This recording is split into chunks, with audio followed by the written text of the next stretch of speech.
क्या आपने कभी सोचा है कि इंसान की असली शक्ति कहाँ छुपी होती है? हम अक्सर बाहर तलाशते हैं, लेकिन असली ताकत हमारे अंदर ही सोई रहती है। और नवरात्रि वही समय है जब हम उस शक्ति को जगाते हैं।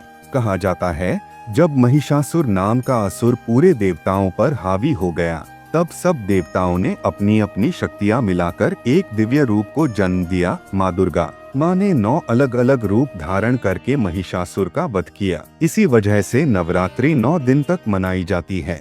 हर दिन एक देवी माँ का अलग स्वरूप पूजित होता है, और हर स्वरूप सिर्फ पूजा पाठ का प्रतीक नहीं है, बल्कि हमारी जिंदगी का एक अहम राज खोलता है।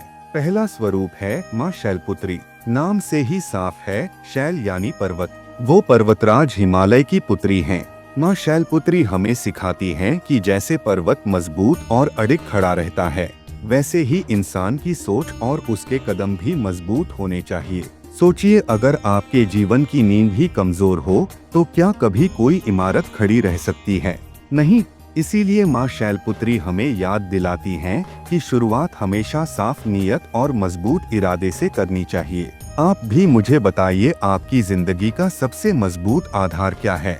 आपका विश्वास, आपकी मेहनत, या कुछ और? कमेंट में जरूर लिखिए। और हाँ दोस्तों, अगर आपको लग रहा है कि ये बातें आपके दिल तक पहुंच रही हैं, तो इस वीडियो को लाइक कीजिए, चैनल को सब्सक्राइब कीजिए और अपने दोस्तों के साथ शेयर कीजिए। आपकी ये छोटी सी मदद हमें और अच्छे वीडियो बनाने की शक्ति देती है। शैलपुत्री की कहानी हमें ये भी बताती है कि जब इंसान सच्चाई और पवित्रता के रास्ते पर चलता है, तो चाहे कितनी भी मुश्किल क्यों न आए, वो हारता नहीं है। जैसे हिमालय, जो ठंडी हवाओं, तूफानों और बर्फ के बोझ को भी सहता है, मगर अडिग खड़ा रहता है। यात्रा यहीं खत्म नहीं होती, क्योंकि अगली देवी माँ हमें एक और बड़ा सबक सिखाने आ रही हैं, धैर्य और तपस्या का। बिना धैर्य और मेहनत के कोई सपना पूरा नहीं होता। माँ का अगला रूप है माँ ब्रह्मचारिणी। ये माँ का दूसरा रूप है। क्या आप जानते हैं ब्रह्मचारिणी शब्द का मतलब क्या होता है? इसका अर्थ है वह जो तप और संयम के मार्ग पर चलती है। कहानी कहती है कि माँ पर्वतराज हिमालय के घर जन्मी थीं। बचपन से ही उनका मन सिर्फ एक ही बात में लगा, भगवान शिव को पाने की साधना। कहते हैं उन्होंने वर्षों तक कठोर तपस्या की, इतनी कठोर कि कई साल तक वो केवल पत्तों पर जीवित रहीं, और फिर अंत में उन्होंने भोजन और जल भी त्याग दिया। सोचिए, क्या हम में से कोई इंसान इतना धैर्य और संकल्प दिखा सकता है? एक एक पल में हार मानने वाले इंसान के लिए ये संभव है। यही कारण है कि माँ ब्रह्मचारिणी का स्वरूप हमें धैर्य और तपस्या की सबसे बड़ी सीख देता है। आज हमारी जिंदगी छोटी सी मुश्किल आते ही बिखर जाती है, लेकिन माँ ब्रह्मचारिणी हमें बताती हैं कि सच्चा सुख, सच्ची सफलता हमेशा त्याग और धैर्य से ही मिलती है। गीता में भगवान श्री कृष्ण ने भी कहा है, न ही कल्याणकृत कश्चित दुर्गति तात गच्छति, अर्थात जो भी शुभ और तप का मार्ग चुनता है, उसका कभी नाश नहीं होता। दोस्तों, एक सवाल मैं आपसे पूछना चाहता हूँ, क्या आपने अपनी जिंदगी में कभी किसी मकसद के लिए धैर्य से इंतजार किया है? कमेंट में मुझे अपनी कहानी जरूर बताइए, मैं उसे पढ़ना चाहूँगा। और हाँ, अगर आपको लगता है कि माँ ब्रह्मचारिणी की ये शिक्षा आपकी जिंदगी बदल सकती है, तो इस वीडियो को लाइक कीजिए और चैनल को सब्सक्राइब करना मत भूलिए। माँ ब्रह्मचारिणी का संदेश साफ है, अगर आपके सपनों में सच्चाई है, तो धैर्य रखो, मेहनत करो और विश्वास बनाए रखो। याद रखो, देर से ही सही, लेकिन सफलता जरूर मिलती है। लेकिन यात्रा यहीं खत्म नहीं होती, क्योंकि अब अगला स्वरूप आने वाला है माँ चंद्रघंटा। ये माँ का तीसरा रूप है, जिनका रूप हमें सिखाता है कि संतुलन कैसे बनाया जाए, कभी शांति से और कभी वीरता से। तीसरे दिन पूजी जाती हैं माँ चंद्रघंटा। क्या आपने कभी उनके रूप के बारे में सुना है? माँ के माथे पर अर्धचंद्र के आकार की एक स्वर्णिम घंटा विराजमान है, और इसी कारण उनका नाम पड़ा चंद्रघंटा। कहते हैं माँ का यह स्वरूप इतना तेजस्वी और अद्भुत है कि उनके दर्शन मात्र से ही दुष्टों का नाश हो जाता है और भक्तों को शांति और सुख मिलता है।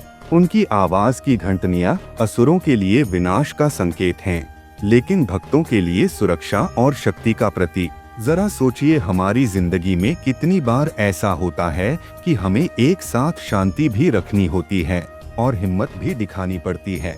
कभी हमें मधुर और विनम्र होना पड़ता है, तो कभी हालात के हिसाब से शेर की तरह दहाड़ना भी पड़ता है। माँ चंद्रघंटा हमें यही सिखाती हैं, जीवन में संतुलन बनाना। जहाँ जरूरत हो वहाँ शांति से काम लो, और जहाँ जरूरत हो वहाँ साहस और शक्ति दिखाओ। आप बताइए, आपकी जिंदगी में ऐसा कौन सा पल आया था जब आपको एक साथ धैर्य और ताकत दोनों की जरूरत पड़ी? कमेंट में अपनी कहानी लिखिए, शायद आपकी कहानी किसी और को प्रेरणा दे दे। कहा जाता है कि माँ चंद्रघंटा की आराधना करने से इंसान के भीतर का डर मिट जाता है। वो हमें साहस देती हैं, और ये साहस हमें हर मुश्किल से लड़ने की ताकत देता है। गीता में श्री कृष्ण ने कहा है, निर्भयो भव निर्भीक बनो, क्योंकि डर ही इंसान को उसकी असली मंजिल से रोकता है।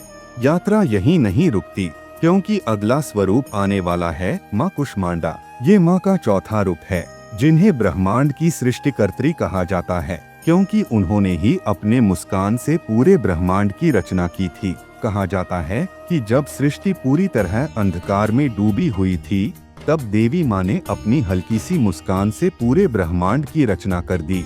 इसीलिए उन्हें ब्रह्मांड की सृष्टिकर्त्री कहा जाता है। माँ कुष्मांडा को अष्टभुजा देवी भी कहा जाता है।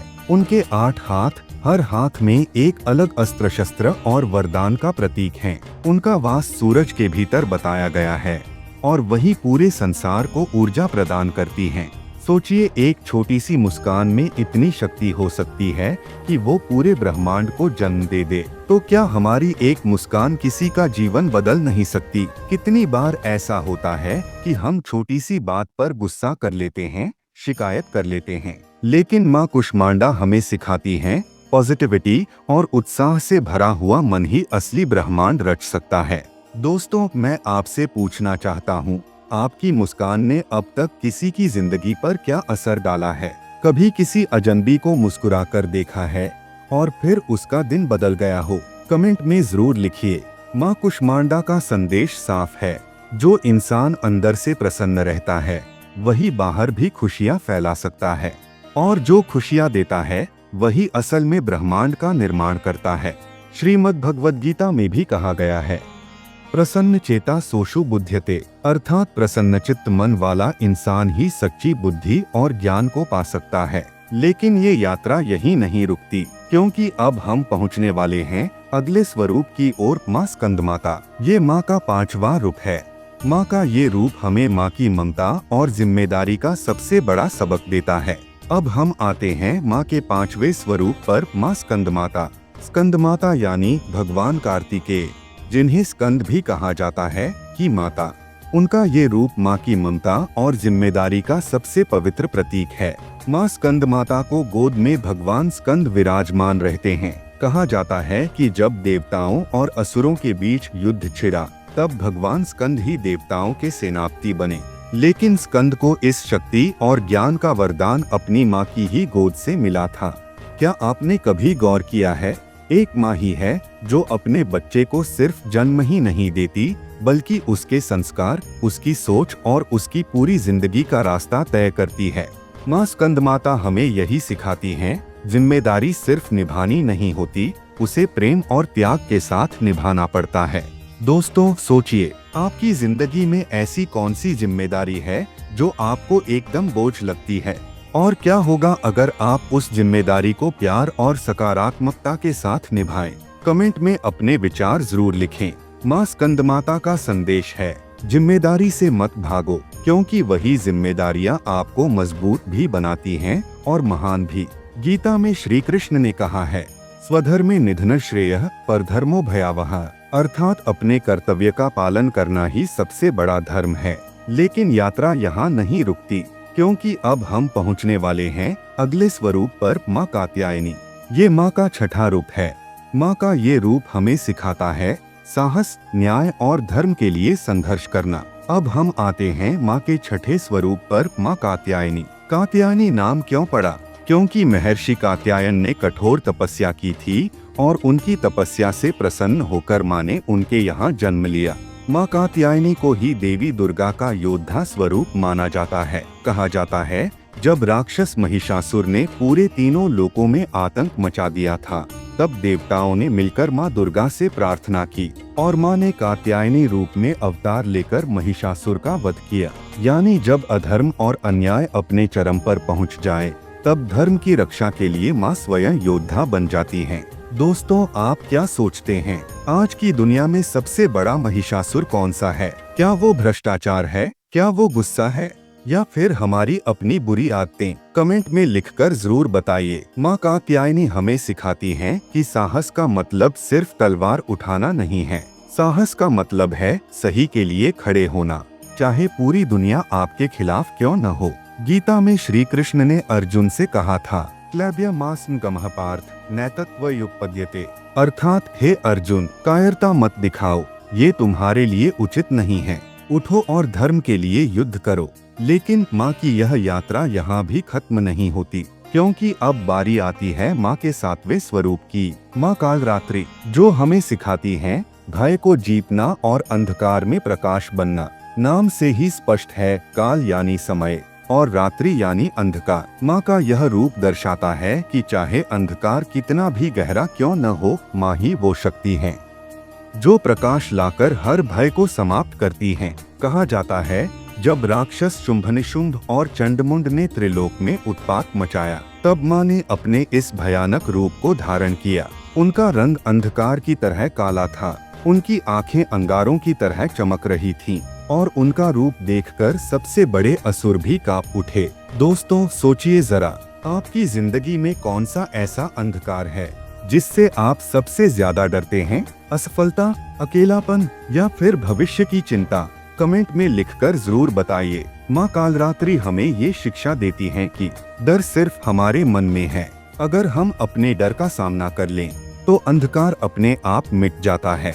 श्रीमद् भगवद गीता में भी श्री कृष्ण ने कहा है, नैवं योऽभिजानाति मम भूत महेश्वरम असम्मूढ़ः समर्त्येषु सर्वपापैः प्रमुच्यते।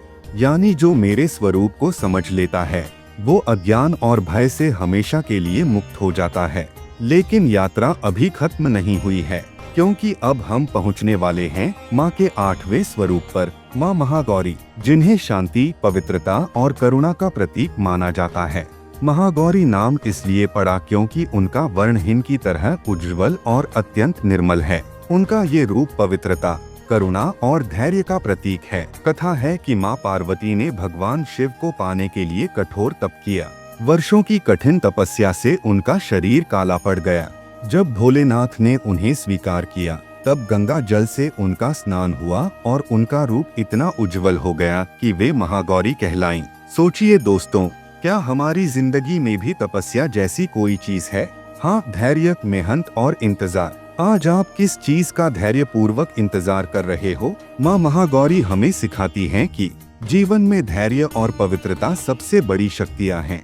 अगर आपका मन साफ है, आपके इरादे सच्चे हैं, तो देर भले हो जाए पर मंजिल आपको जरूर मिलेगी। गीता में भी भगवान कृष्ण कहते हैं, सत्य तपः शौचं क्षान्तिरार्जवमेव च, यानी सत्य, तपस्या, शुद्धता और धैर्य, ये इंसान को महान बनाते हैं। और अब हम पहुँचते हैं माँ के 9वें और अंतिम स्वरूप पर, माँ सिद्धिदात्री, जो हमें सिद्धि, ज्ञान और जीवन का परम संदेश देती हैं। तो दोस्तों, हमने इन 9 दिनों की यात्रा पूरी की। माँ शैलपुत्री से लेकर माँ सिद्धिदात्री तक हर स्वरूप हमें एक नई सीख देता है। कहीं ममता है, कहीं त्याग है, कहीं साहस है, कहीं करुणा है, और अंत में ज्ञान और भक्ति का मेल है। मैं आपको एक बार शॉर्ट में और बता देता हूँ कि कौन सी माँ से हम क्या क्या सीखना मिलता है। माँ शैलपुत्री सिखाती हैं कि जीवन की शुरुआत सादगी से होती है। माँ ब्रह्मचारिणी तप और धैर्य से मंजिल मिलती है। माँ चंद्रघंटा शांति और संतुलन से शक्ति आती है। माँ कूष्मांडा सकारात्मक सोच से सृष्टि बदल जाती है। माँ स्कंदमाता जिम्मेदारी प्रेम से निभानी चाहिए। माँ कात्यायनी साहस और धर्म के लिए खड़े रहना चाहिए। माँ कालरात्रि भय पर विजय पाना ही असली शक्ति है। माँ महागौरी पवित्रता और धैर्य से सब संभव है। माँ सिद्धिदात्री ज्ञान और भक्ति से जीवन संपूर्ण होता है।